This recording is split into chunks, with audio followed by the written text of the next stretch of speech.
Hey Crush, here's your weekly video. I'm going to cover these questions back here on the whiteboard in today's video. Before I do so, just a quick announcements. One, remember Tom and Carly's party at my place on the 27th. Come have some fun, come hang out. It's on Friday. There are no 4:30 or 5:30 classes that night. I'd rather everybody come on by to my place, come have some fun, hang out, come whenever you can. I'll be cooking all night long. We'll start about 5-ish, whenever. I'm posting a picture, I'll put it on Facebook and Instagram where you can park. You can definitely park in front of my house, or there'll be a lot of parking.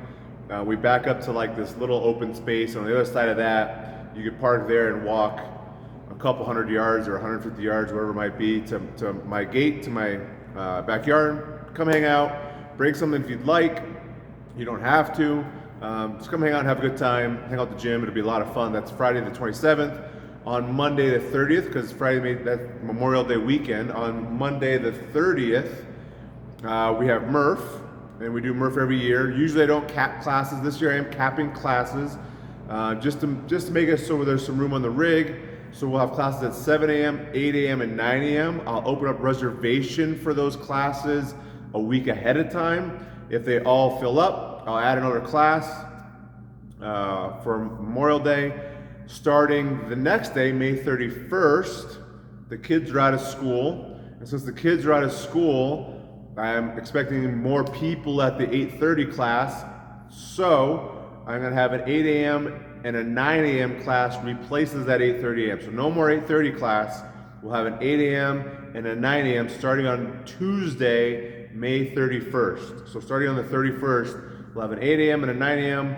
We'll run with that all summer long. And then by the time the kids are back in school, we should be at the new place. And we'll revisit the times there if we need to. Starting on the 31st, 8 a.m. and 9 a.m. All right, so getting into the questions here. The general question that we have back here is should you take a day off? If you should, when? And then it kind of spiral from there. So yes, you should take rest days. Yes, you should. Your body needs a chance to recover. I've used this analogy with a few people before, especially those, because we have people that come 5 days a week, 6 days a week. We have a slight handful that come 7 days a week and come to open gym, which we won't be able to do over the summer either, right? Because that's getting canceled over the summer. I'd rather you be outside, go for a hike, just enjoy being outdoors. Part of what we do here in the gym should allow us to enjoy our lives outside. Let's do that on Sundays. But anyway, yes, you should take a day off. I know I'm guilty of this myself. I usually work out at least 5 days a week, if not 6. I almost always take Sundays off, for example. And then like this week, so for me, I write all the workouts. I like to do the workouts. I want to do the workouts. So it's hard for me to find a day where I don't do it.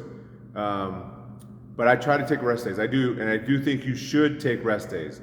Now that also kind of depends on the week. Let's take today, as I record this video, today we're about to bike for about 15 minutes-ish and row for about 15 minutes-ish, or actually rowing is about 8 minutes worth of rowing. I look at today as like an active rest day. I'm not putting my body through a ton of stress today. I'm not lifting heavy weights. We're not lifting any weights. It's not exactly a really high intense workout. Even the bike, you might do a little sprint today and then do some air squats.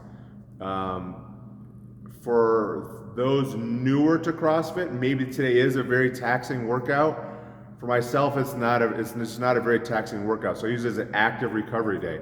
That just kind of gets the blood flowing, and I frankly feel better if I move on a daily basis. So even on my rest days, my days where I don't work out in the gym, I almost always take at least a 3 or 4 mile walk, or I take a bike ride or something along those lines. I'm almost always trying to move to some degree.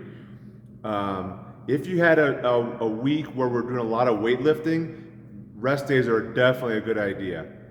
Again, back to my analogy would be, if you imagine you had like the old video games, or maybe they're still video games, I don't know, I haven't played a video game in a while, but where they have like a health bar, two characters are fighting on the screen or whatever, and you have a health bar, and as you get hit, that health bar kind of goes down.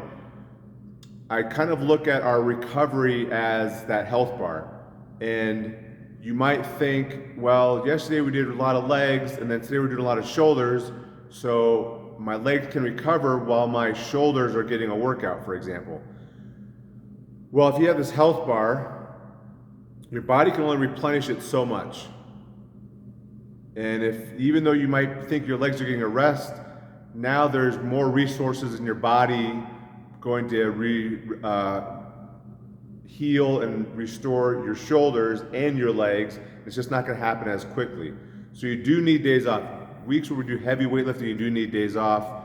I also know that there's a lot of people who can come when they can come. So maybe there's a week where you can come 5 days and you're actually going to come 5 days, come 5 days. There's also times where you need to start pushing your body. If you're used to coming Monday, Wednesday, Friday, or Monday, Tuesday, Thursday, Friday, maybe start to add in an extra day or add in an extra session to try to continue to push the progress in your body. There's a lot goes into what you can do outside of the gym to help with the recovery. Because one of the questions is, what are the signs I need a rest day? A lot of this comes into recovery too. Sleeping. You need to make time for sleep. If you can only come to CrossFit 2 or 3 days a week because you're always so sore or you feel beat up, I would venture to guess you need to sleep more. Sleep more and move more. You should be trying to get at least 8 hours of sleep a night. Now that is really hard to do. I try my hardest to get 8 hours of sleep a night. That means when I'm here at 4:15 in the morning, or I wake up at 4:15 to get here at 5 a.m. in the morning, I'm in bed by 8 o'clock. And even then, let's say I sleep I'm in bed, everything's turned off, I'm on my pillow, my eyes are closed at 8 p.m. And I wake up at 4 p.m. That's 8 hours, right? I'm not actually sleeping 8 hours. Even though I went all night long and maybe, let's say I only got up, went to the bathroom one time, maybe I said I didn't get to the bathroom at all, I'm really not asleep for 8 hours. I'm probably asleep for closer to 7. Because you're stirring, you're kind of awake during the night. You're not actually getting a solid 8 hours of sleep a night. If you want 8 hours of sleep a night, you probably need to be in bed for 9 hours at a minimum to get that 8 hours of sleep. So if you're one of those types that maybe doesn't get to bed till 10 or 11 o'clock at night, and then you're getting up at 5 or 6 o'clock in the morning, let's say you go to bed at 11 and wake up at 6. You're in bed for 7 hours. That's assuming you're not on your phone, you don't go to bed at 11 and don't actually roll over and try to go to sleep until 11:30. Let's say it's 11 to 7. You're getting like 6 hours of sleep a night. That adds up over time. There are not people out there, oh, I'm fine. If I get too much sleep, I'm more tired. 5 hours of sleep is plenty of sleep. I don't need 8 hours. That's bullshit. Everybody needs 8 hours. There's not some kind of special human out there that God programmed differently than all the other millions of humans out there that says, oh, 5 hours of sleep at night is enough. That's bullshit. You need 8 hours of sleep. So maybe you're not sleeping enough. Maybe you're not getting enough water. Maybe you're not moving. Maybe you come into the gym and you work out and then you go sit the rest of the day. That is not good for you either. Just the sitting, if you're at a desk job and you sit for 8 hours a day, like literally just sitting for 8 hours a day, this is going to be harder, right? You're going to be stiff. You need to move. Motion is lotion. If you move around, you'll feel better. If you have a hard day, like let's take yesterday in the gym, we had the deadlifts, the 2 deadlifts every 30 seconds. For some people, that was pretty darn heavy and fairly taxing on their body. Maybe that rest day is a good idea. But if you also got out during the day and moved around and kept moving, walking, just nice walking with an intent, walking with a decent pace, not just kind of dragging your feet walking, will kind of keep that blood flowing, move that lactic acid, keep the muscles stretched out, you'll feel better. So let's answer the questions. I never take a rest day. Should I? And if so, how do I know if I need one? Or I never take rest days. Do I need to? If so, how do I know it? Sorry, if you never take one, I say you need a rest day. If you feel, for me, if I have trouble sleeping, usually means I need a rest day. Or if you're really, really, really sore, right? If you can't get down the steps, I'll go down the steps sideways. A day off's a good idea. If you are a little sore in the legs or just a little hard to get up the steps, coming in and moving might actually be good to help stretch out those muscles. So if you never take a rest day, I would try to mix in one. Maybe it's Sunday, maybe it's Thursday. I don't think you need multiple rest days per week. You don't need 3 or 4. You don't need to go like work out 2 days, take a day off, work out 2 days, take a day off. You could probably push that envelope. Again, it depends on the week. We have weeks where it's gonna be a lot harder. So yes, you do need to take one. If you never take one and you think you might need one, it's okay to take a day off. If your body is super sore, take a day off. Question number 2, at what point is my soreness more than just soreness? I think when it's more than just soreness is when you feel it in your joints. If you feel it in your elbow, if you feel it in your shoulder, if you feel it in your knees, if you feel it in the joints, we don't want pain in the joints. Pain in the joints is bad. And pain in the joints will usually manifest itself by muscles being tight upstream or downstream from that joint. If your elbow's sore, it's probably your forearm, maybe your triceps, something along those lines. If your knees are, it might be if your knees are painful, it's definitely your legs, right? Your quads, your hamstrings, somewhere around there. Same with the hips. Stretching will help with that. If you start to feel pain in your joints, I would definitely say it is time to take a day off. Or it's more than just soreness; it's something else, right? But if your muscles are sore, you're growing. You're getting better. You're getting stronger. Your muscles need to be sore. They need to be ripped apart so they can come back and build up stronger. And it's actually been proven. Well, never mind. So. Soreness is one of the soreness, I say, when it's in your joints. If you feel it in your actual joints, then you have problems. What are the signs I need a rest day? For me, it's when I don't sleep. If I'm having a really hard time sleeping, usually it means that I need a rest day. And there are days, there's been times where I've worked out 10, 12, 14 days in a row, and finally I have to force myself to take a rest day. Again, if the weeks lend themselves, but they're not too taxing and I don't feel soreness, but that's when I know. If I have trouble sleeping, that's when I know I need a rest day. Training, scaling around injury versus stopping. So this is a good one. So injury, let's say you did dislocate your shoulder. That's almost more difficult than having a leg issue in here to scale because we use our arms a lot, right? We can always, let's say we're doing wall balls and you can't throw a ball. You can just hug a ball and just do squats with the ball. Let's say you can't do push-ups. Well, now you don't get to do burpees like that, but we'll maybe do something on the bike. We'll have a completely different movement that has the same intent. Burpees get your heart rate up. Let's get you on the bike and have you get your heart rate up on the bike instead. Let's say you break your leg.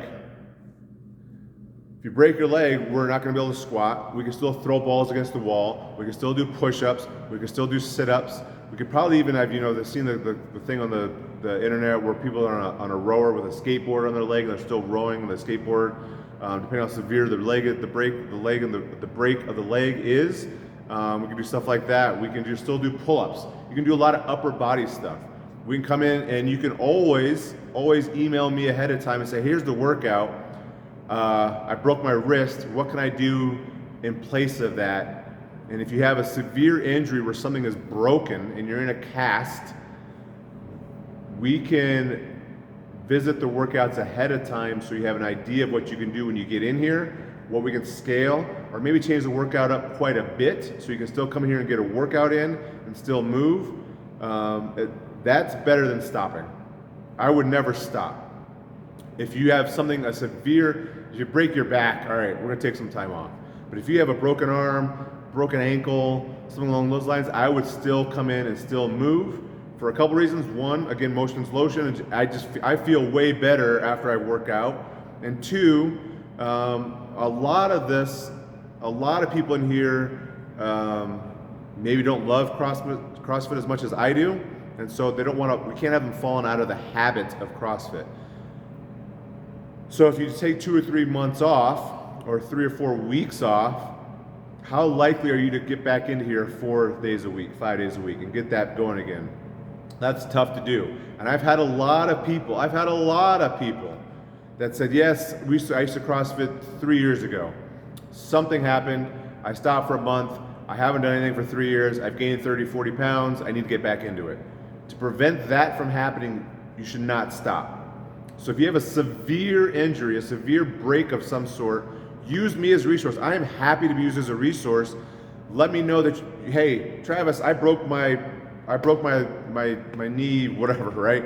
Something terrible.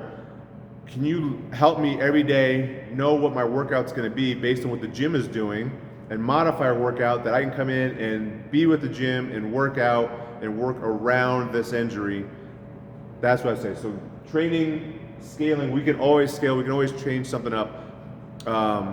It is better if it's a severe break to let me know ahead of time. Don't just show up and have the trainer like catch them off guard, like, oh my gosh, somebody just walked in with a broken ankle, now I gotta think about what they can do. Use me ahead of time, I'd be happy to help with that, but I don't think you should ever stop. So this is a long video this week. Just to recap, never take rest days. Do I need to take one? Yes, you probably should. If so, how do I know if I need one? I would say if you have trouble sleeping, or if something becomes a really nagging type injury, I would take a day off, or maybe 2 days off. At what point is my soreness one of the soreness? I would say when it's in your joints, muscles are gonna be sore. Muscles are gonna be sore for 2 days. Sometimes muscles are sore for 3 days. Soreness is gonna happen. Probably moving will help eliminate that soreness. But just sitting is never a good idea. Never a good idea. What are the signs I need a rest day? That's the same as the first question. Training and scaling around versus stopping. Always come in, don't stop. We'll find something for you to do. It's a long video this week, so I'm not gonna go over the workouts. I hope this helps. Please, if it didn't, if you want more detail, please put it up here. We need some more questions. These are really, really good questions. But that's your video for the week. Have a good week, Crush.